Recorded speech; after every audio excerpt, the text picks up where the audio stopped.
이는 남편이 아내의 머리됨이 그리스도께서 교회의 머리됨과 같음이니 그가 바로 몸의 구주시니라.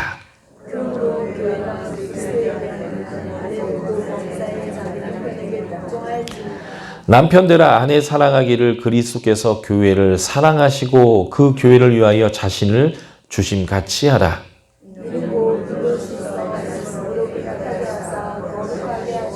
자기 앞에 영광스러운 교회로 세우사 티나 주름 잡힌 것이나 이런 것들이 없이 거룩하고 흠이 없게 하려 하심이라.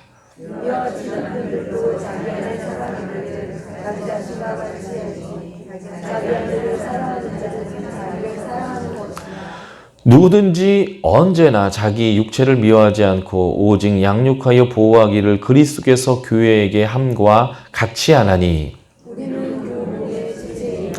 그러므로 사람이 부모를 떠나 그의 아내와 합하여 그 둘이 한 육체가 될지니. 같이 읽습니다. 그러나 너희도 각각 자기의 아내 사랑하길 자신같이 하고 아내도 자기 남편을 존경하라. 예. 지금 이것이 부부관계를 다루고 있는 것인데 이 부부관계를 다루는 첫 구절이 그리스도를 경외함으로 피차 복종하라는 거예요.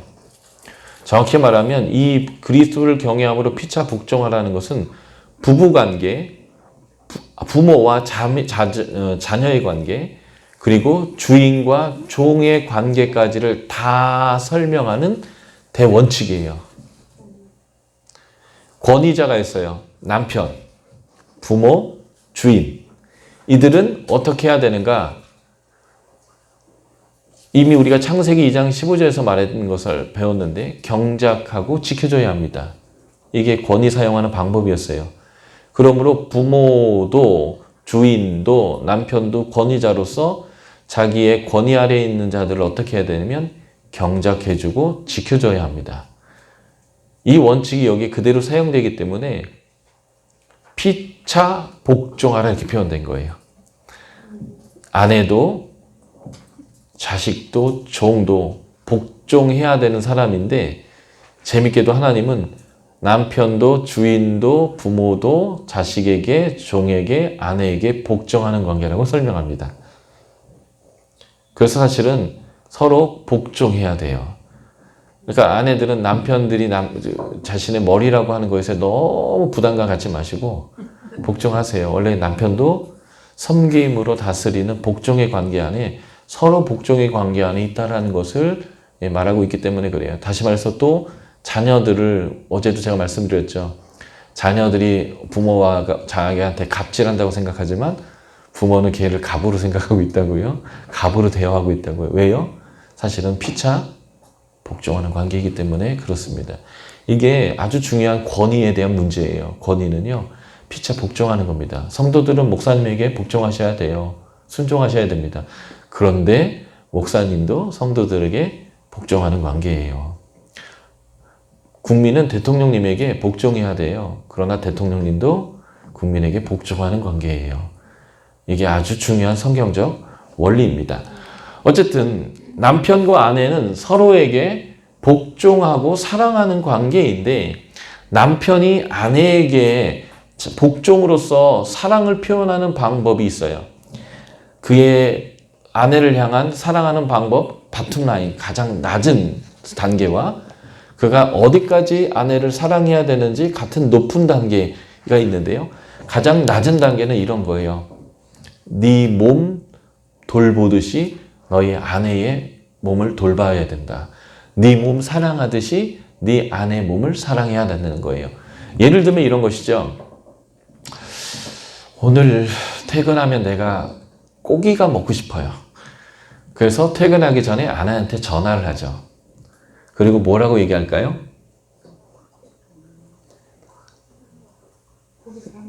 고기 사놔라고요. 예. 내가 먹고 싶은 게 있다면 아내도 먹고 싶은 게 있다는 것을 아는 게 자기 몸처럼 아내를 사랑하는 거예요. 그러니까 질문을 이렇게 해야 됩니다. 당신 먹고 싶은 게 있냐? 내가 갈 때 사갖고 갈게. 라고 얘기하는 거예요. 이게 바로 아내를 사랑하는 겁니다. 집 입에 들어가는 거 맨날 물어보고 말하고 준비하라고 하지 마시고 내가 먹고 싶은 게 있으면 아내도 먹고 싶은 게 있다는 것을 알아야 된다는 거예요.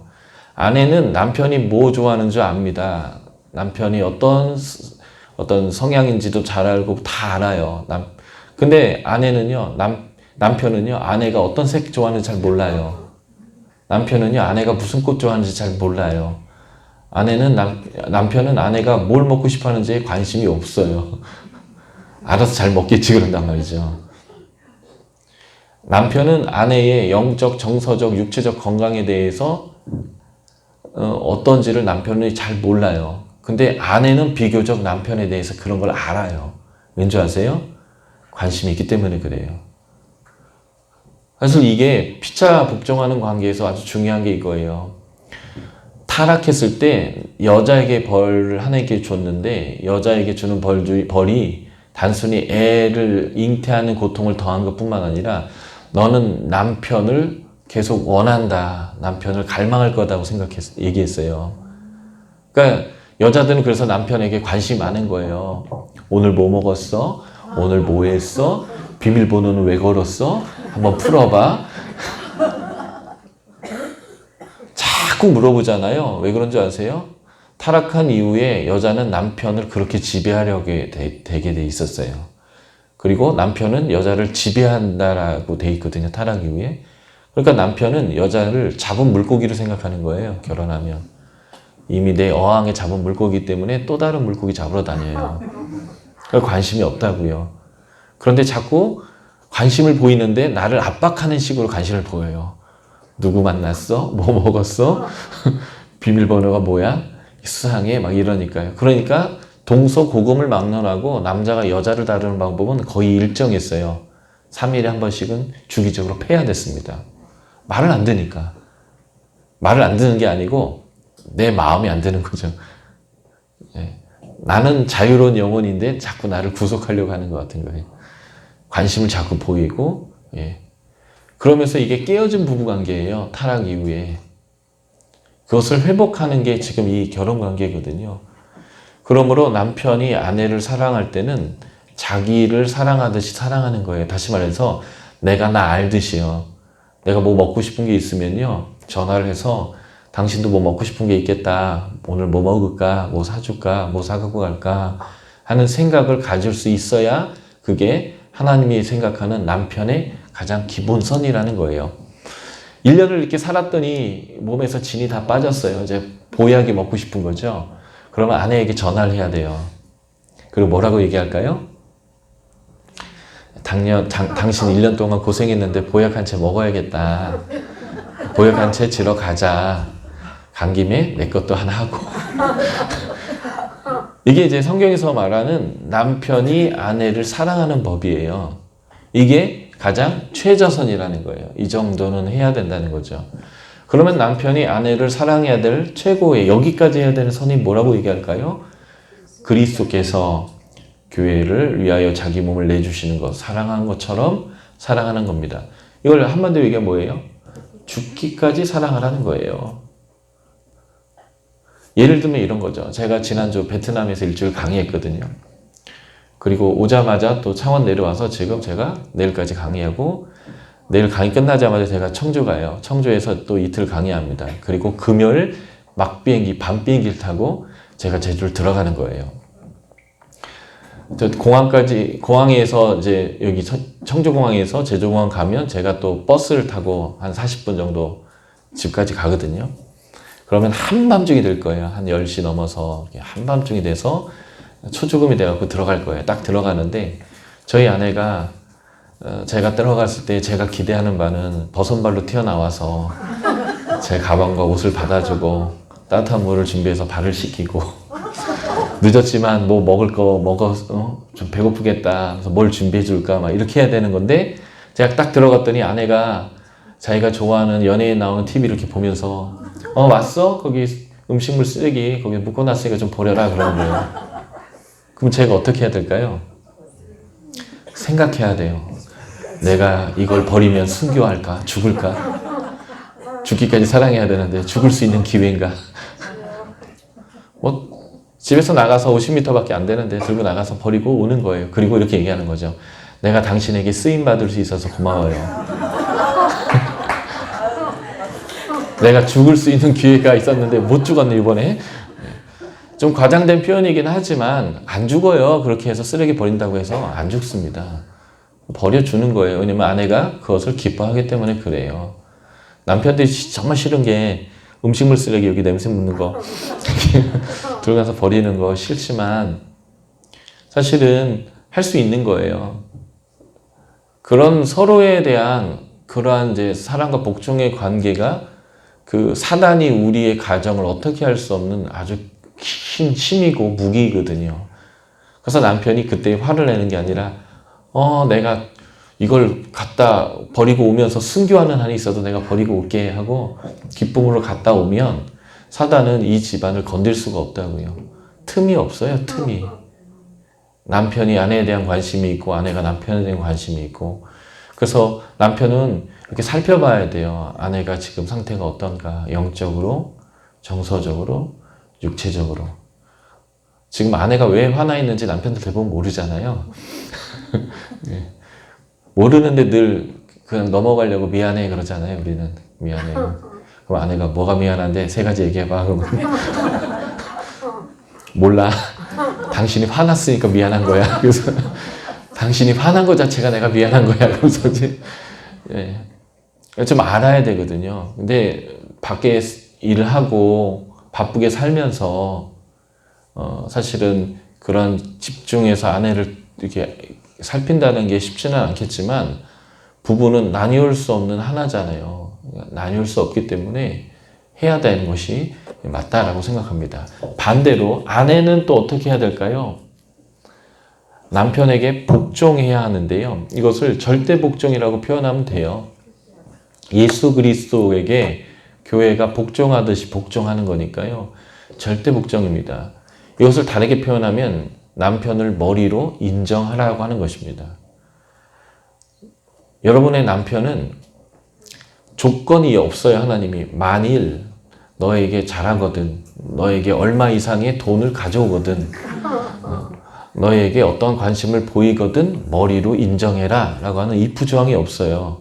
그냥 하나님이 세우신 질서예요.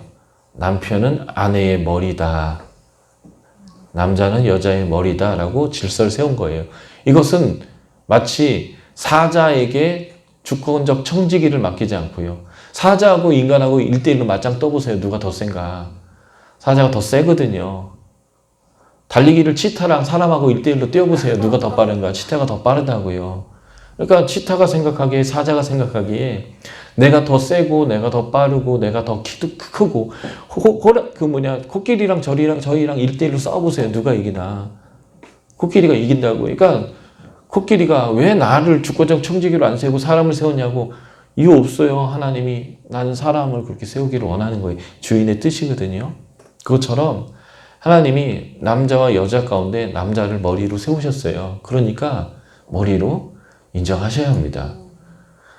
이놈의 왼수가 내가 머리로 인정해야 될 조건이 하나도 없는 거예요. 아무리 생각해도 A4지 펴놓고 내 남편을 머리로 인정해야 될 이유가 뭔가를 쓰려고 하는데 30분, 1시간을 생각했는데도 쓸 게 하나도 없어도 해야 되는 거예요. 그래서 첫 번째 이유가 뭔지 아세요? 하나님이 그러라 하셨다. 주인이 그렇게 질서를 세웠다라는 거예요. 그런데 그 머리인 분이 여러분들에게 해야 될 행동은 뭐예요? 죽기까지 사랑해야 하는 거예요. 그렇기 때문에 서로 남편이 나한테 어떻게 해야 되냐라는 것에 관심 두지 말고 아내가 나에게 어떻게 해야 된다는 것에 대해 관심 두지 말고 나한테 하나님이 명령하신 것이 무엇인가에 관심을 두고 이 부분에 순종을 하셔야 되는데 아내들은 남편을 머리로 생각해야 됩니다. 자, 5장 33절 한번 봐주시겠어요? 마지막 구절 보면 아내도 자기 남편을 존경하라 라고 써 있습니다. 여기서 존경하라라는 헬라어와 에베소서 5장에 보면 21절이 나오죠. 그리스도를 경외함으로 피차 복종하라 할 때 이 경외함이라는 거와 같은 단어예요. 21절에 그리스도를 경외함으로 이 단어와 33절에 아내도 자기 남편을 존경하라. 이게 같은 단어거든요. 같은 본문에서 같은 단어를 이렇게 이중적으로 번역하면 안 돼요. 그러니까 33절은 이렇게 번역해야 됩니다. 아내도 자기 남편을 경외해라. 예. 머리이고 경외해야 합니다. 아까도 말씀드렸지만 내가 이 사람을 머리로 생각하고 경외할 만한 조건이 30분을 생각하고 1시간을 생각하고 24시간을 생각해도 하나의 조건이 없어도 그러십시오. 이건 주님의 명령입니다. 이게 뭐냐면 나뉘을 수 없는 하나 되는 비밀이에요. 서로 초장에 결혼 초기에 초장에 잡겠다고 막 기싸움하고 그런 게 아니고요. 결혼은 서로에게 권위를 주는 거예요. 피차 복종하는 관계입니다. 이것이 될 때에 사단이 틈을 못 잡는 거예요. 처음 타락 때를 보세요. 하나님이 아담에게 너 왜 그랬니? 그랬더니 뭐라고 했어요?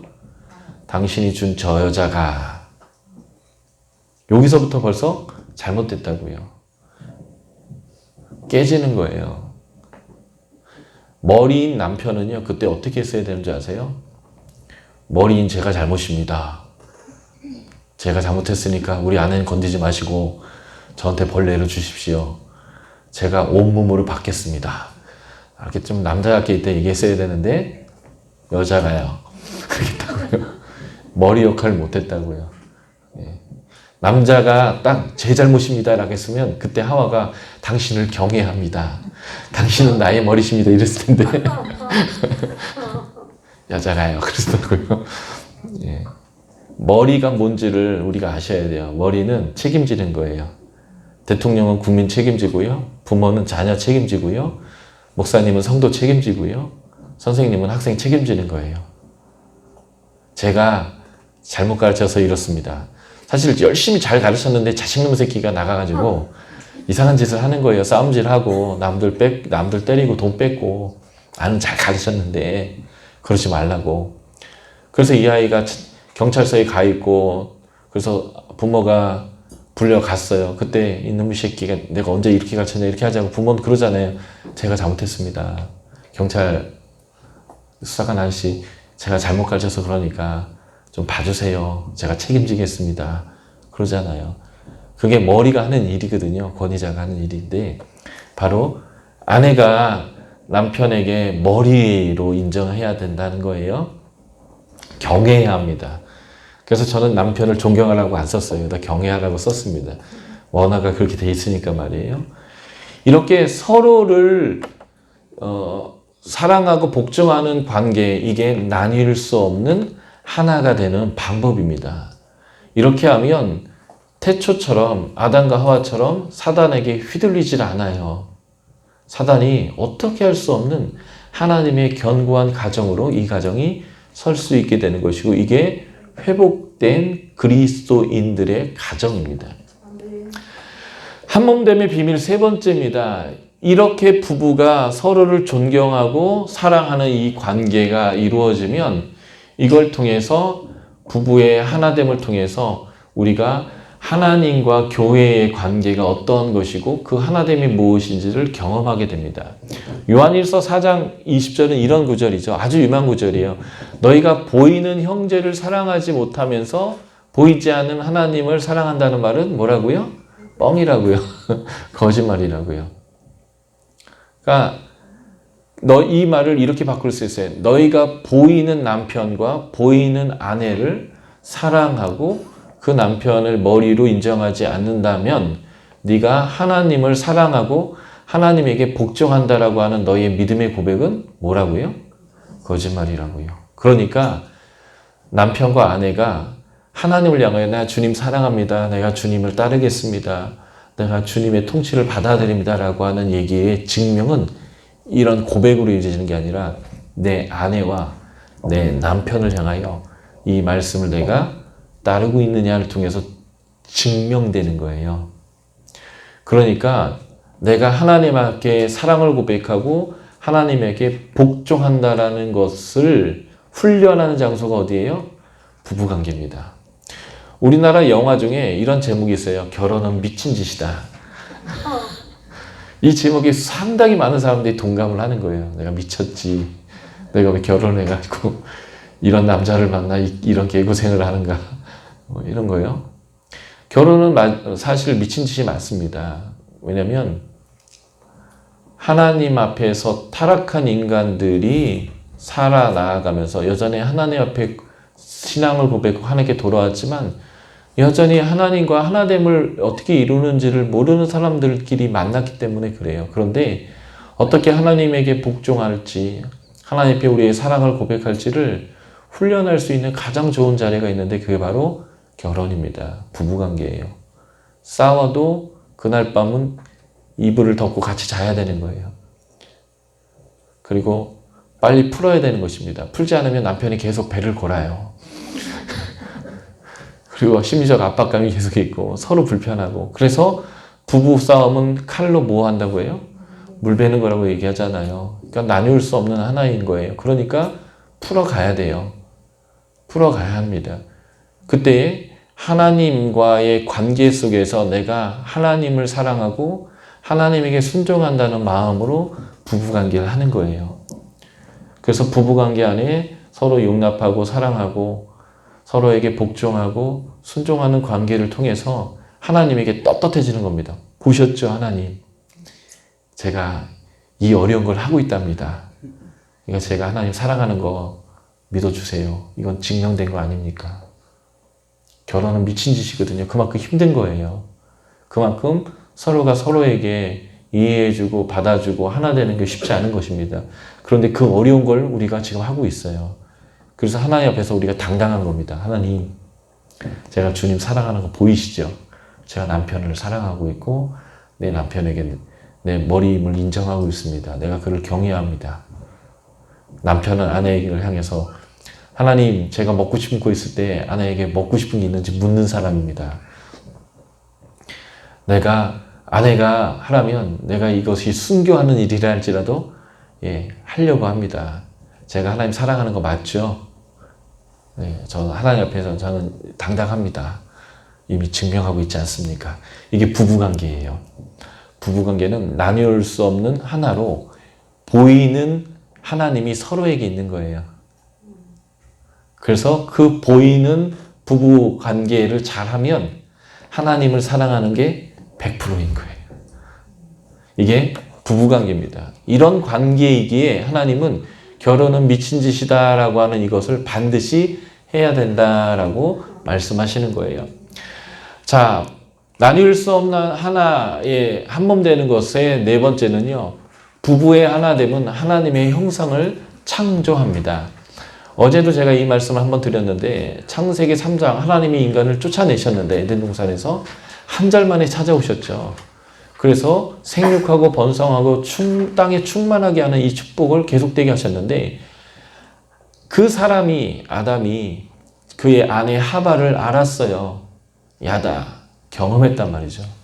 그러니까 하나님을 안다라는 이 단어는 지식으로 아는 게 아니라 부부가 서로 살을 비비고 서로의 성격을 알고 식성을 알고 서로 싸워가면서 서로를 아는 체험에서 아는 것처럼 하나님을 안다라는 단어, 이게 성경에서의 안다는 단어예요. 믿음은 체험에서 아는 겁니다.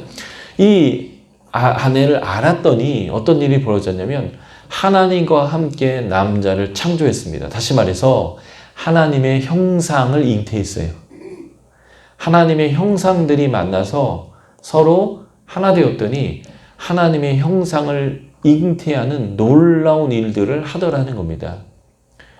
그런데 여기서 애를 낳는다라고 하는 것을 육체적으로 고깃덩이에 애 하나를 낳았다라는 의미를 넘어서는 거예요. 그게 뭐냐면 이 아이가 하나님의 사람으로 자라는 데 있어서 무엇이 중요하냐면 부부가 서로 사랑하고 복종하고 이걸 하다 보면 이 아이가 보는 거예요. 아, 사랑은 저렇게 하는 거구나. 아, 복종은 저렇게 하는 거구나. 부부의 하나됨을 통해서 아이가 하나님의 형상으로 자라요. 우리의 형상의 개념 중에 하나님의 성품 1번이었잖아요. 아, 하나님의 방법은 이런 거구나. 아버지가 어머니를 대하는 권위를 사용하는 방법이요. 책임지는 거예요. 그걸 보면서 아, 권위는 책임지는 거구나. 권위는 엄마가 잘못했어도 남편이 내 잘못이라고 하고 책임지는 거구나. 이게 권위구나. 이런 권위에 복종해야 되는구나. 사랑은 이렇게 하는 거구나. 자녀는 자연스럽게 배워요. 그래서 몸으로, 육체로서의 형상뿐만 아니라 하나님의 속사람의 형상을 그가 알고 배우고 자라게 됩니다. 이게 진짜 하나님의 형상을 잉태하는 거예요. 그러니까 애를 낳는 것만 하나님의 형상을 잉태하는 게 아니고요. 이 아이가 부모 밑에서 자라는 과정 전체가 하나님의 형상이 되는 과정입니다. 그렇기 때문에 많은 분들이 얘기하죠. 상담가들이 애들 보는 데서 싸우지 말라고. 애들 보는 데서 남편이 아내에게 이렇게 함부로 대하지 말라고. 왜냐면 부모의 그런 모습을 보고 아이가 자라는데요. 나중에 부부관계를 그렇게 해요. 보면서 난 절대 그렇게 하지 말아야지 라고 애는 다짐하지만 실제 결혼 생활할 때는 그렇게 해요. 그래서 아이는 본대로 합니다. 그래서 믿음의 유산이 있는 집안이 아이들이 건강한 이유가 그런 거예요. 본대로 살기 때문에 그렇습니다. 그래서 부부의 하나됨은요, 아이가 하나님의 형상으로 잉태되는 거예요.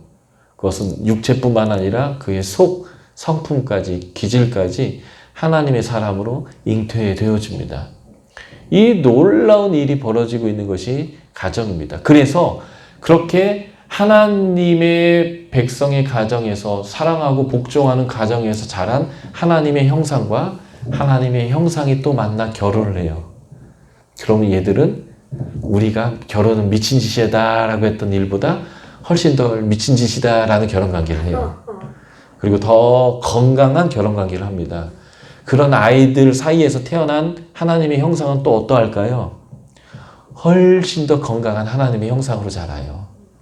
그런 가정들이 모인 게 뭘까요? 그게 교회입니다. 그러니까 그런 가정들이 모인 게 교회예요. 그렇기 때문에 교회는 반드시 가정사역을 해야 돼요.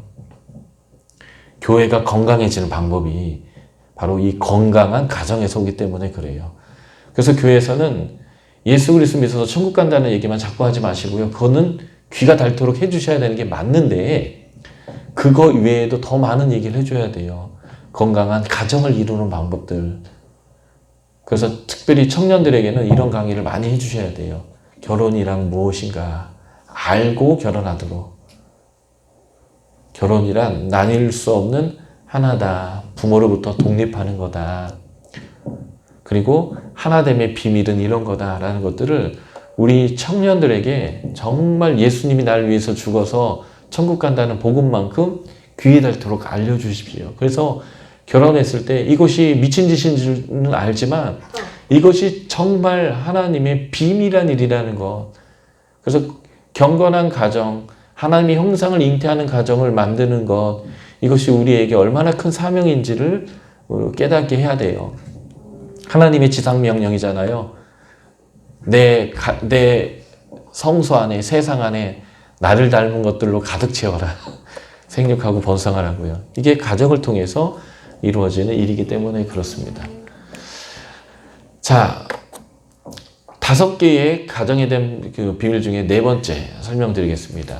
서로 돕는 자라는 거예요. 이 말은 무슨 말이냐면 우리 히브리어의 원어 안에는 네게드, 에제르 이렇게 돼 있어요. 근데 네게르라는 단어가 번역이 되지 않았습니다. 네게드라는 단어가요. 에제르라는 것은 에젤인데 돕는다는 거예요. 에벤 에셀 할 때 에셀이 에젤인데 돕다라는 거예요.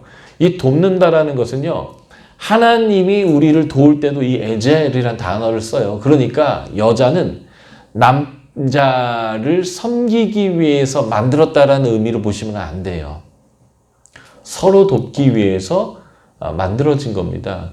남자가 먼저 태어났고 여자가 나중에 태어났으니까 여자가 남자를 돕는다 이렇게 생각한다면 하나님은 짐승을 먼저 만들었고 사람을 나중에 만들었으니까 사람이 짐승을 그렇게 섬겨야 되는 거죠. 그 순서는 그렇게 중요하지 않아요. 여러분들 남자 없는 여자 없고 여자 없는 남자 없는 거예요. 이 말은 무슨 말이냐면요. 여자가 없이 남자가 만들어졌을 땐 남자는 그냥 휴먼이에요. 휴먼 비잉. 그냥 사람이에요. 그런데 여성이 생김으로써 비로소 남성이라는 성이 주어지는 거예요. 이런 걸로 제가 좀 그 궤변처럼 말하자면 여자가 생겼기에 남자가 생긴 거예요. 성은. 그러니까 여자가 먼저고 남자가 나중인 거예요. 성으로 얘기하면. 이런 식으로 논리를 펴는 게 아니라 하나님은 남자와 여자를 서로 돕는 배필로 만들었습니다. 그래서 네게드라는 단어는 영어로는 against예요. 그래서 이것을 좀 더 정확히 번역하면 맞서서 돕는 것입니다.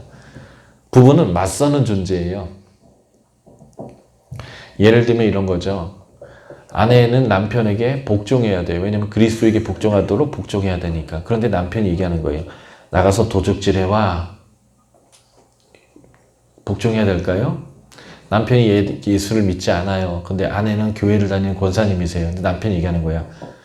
내가 머리고 성경에 보니까 내게 너 복종하라고 써있더만 너 교회 가지 마.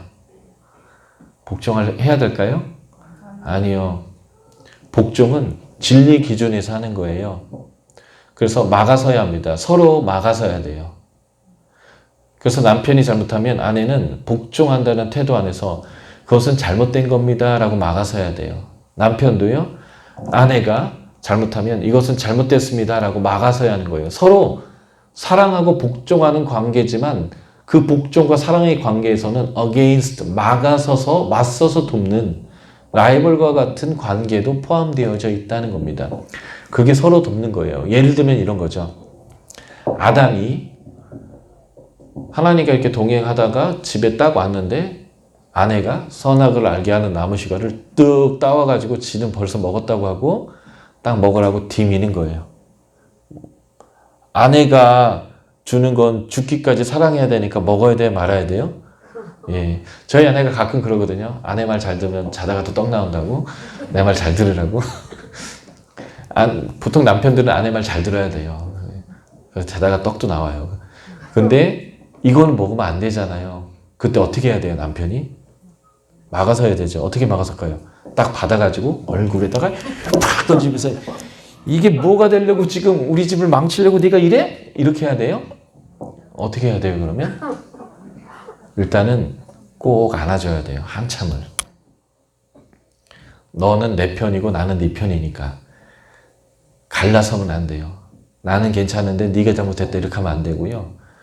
먼저 꼭 안아줘야 됩니다. 한참을 안아줘야 돼요. 그리고 아내에게 얘기합니다. 이거 죄야. 이거 너무 잘못한 거야. 그리고 아내의 손을 잡고 하나님께 나아가야 합니다. 그리고 어떻게 얘기해야 돼요? 하나님, 우리가 죄를 졌습니다. 이 여자가요. 진짜. 이러시면 안 돼요. 제가 그렇게 그렇게 가르치지 않았는데, 이 여자가 참. 이렇게 하시면 안 돼요.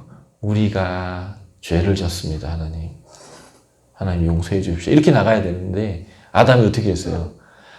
이 여자가 이랬다고요. 그래서 문제가 더 심각해진다고요. 이게 네게드 에제르 하는 방법이에요. 아내가 남편이 잘못했을 때 분리하는 게 아니에요. 난 의로운데 넌 죄인이야 이렇게 하는 게 아니에요. 같은 편이에요. 무조건 우린 같은 편이에요. 남편도 같은 편이에요. 남의 편인 남편도 같은 편입니다. 무조건 같은 편이라는 것으로 하나 되어야 돼요. 그리고 이것은 그러나 죄다. 이것은 우리가 잘못하는 거다. 이렇게 하면 안 된다라고 막아서야 합니다. 이것이 막아서는 방법이에요. 아담은 이 막아서는 방법을 잘 하지 못했어요.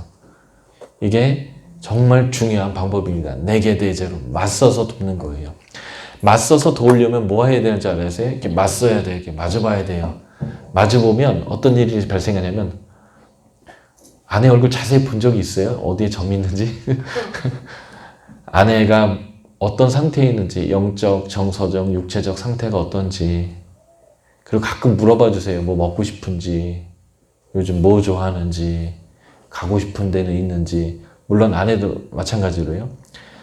맞서서 도우려면 관찰해야 돼요. 그래서 마주보는 거예요. 세상의 부부간은 뭐예요? 같은 취미를 갖고 같은 방향 가는 거라고 얘기하죠. 세상은 그렇게 얘기해요. 같은 곳으로 간다고. 성경은요, 마주 본다고. 마주 보고 관심을 보여야 돼요.